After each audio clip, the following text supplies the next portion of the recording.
There are their perks and stuff of architect first and things like that. It's always nice to be a builder and turn up and there are plans done, because then people want to know what it's going to cost. That is the, you know, like it's all great and this is your dream home and stuff, but if you can't afford it, you can't afford it. So the good part and the bad part is when there's plans there, you've got something to work with and you can kind of get straight into something.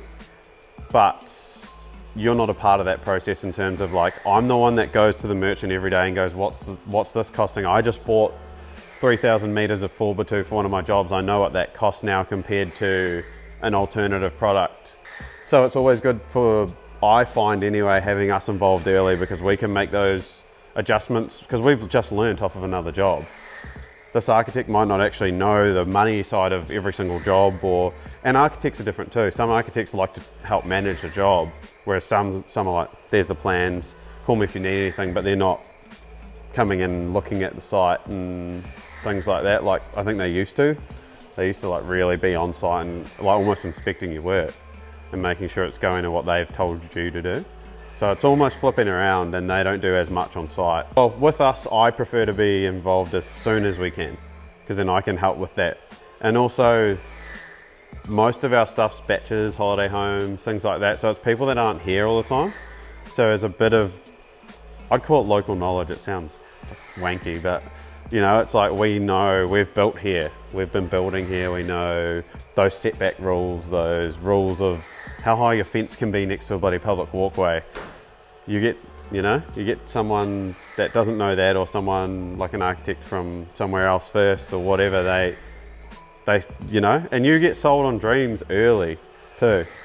Whereas I think the builders are always a bit more realistic. You know, you're not sold on, man, let's do this great 2-story thing, we'll go there, and there, and then I come and I'm like, oh, good luck. Like, and then I'd rather be there at the start and kind of smooth sail along than be there and be like, oh, that's not gonna work. Getting us in as early as you can, and even just having a chat. Like, I'm not opposed to catching up for 30, 40 minutes and being like, oh yeah, no, cool. And we do, like, that's what I do. It's, you go, and we're in a batch kind of beach town, so it's most of the time it is on the weekend, because people are at home for the week and then come down. It's like, sweet, let's catch up for half an hour. We're thinking of doing these things. Then usually the builder can be like, yep, nah, early, and then be like, okay, architects come in, boom, and then the builder and the architect sit down together, which I think is invaluable. Like, we're doing that at the moment with one of our projects, and it's just $1 million. Like, we're going through all these little options, and I'm like, but if we're going to move this here, then how am I going to physically do that? And the architect's like, oh yeah, oh, but what about this? And I'm like, oh, that's a good idea. And then, you know, you bounce out, because she or he has got the ideas and the vision of the end product and the design and how that's going to be drawn and things like that. Whereas I'm like, okay, I can read your drawing, but I need to know how I'm going to cut that piece of timber on that angle and fit it through this window to actually get it into place on a reno, or on a brand new one. Like, how we're this far from the road, how am I going to lift that from there to there?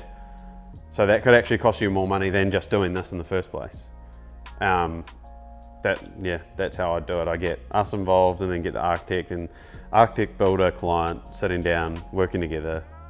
Yeah, sometimes it's nice for the owners to feel like they're being represented almost too. Like, it's nice to know, like, kind of have a plan of what you want to do to the architect, so the architect can't sway you to do what the architect wants. Not that happens all the time, but sometimes there's like people are, oh yeah, I'm just not really sure about that though. You know, it's one thing that's just killing me. And some people don't want to say it because they need to keep the architect happy because the architect's doing their stuff, but I don't give a shit. Well, if they don't want it, they're not going to have it, because I'm going to be listening for the next 8 months on, man, we should have changed that. Tell me and I'll fucking change it. And if we get that out of the way early, then we're guns blazing.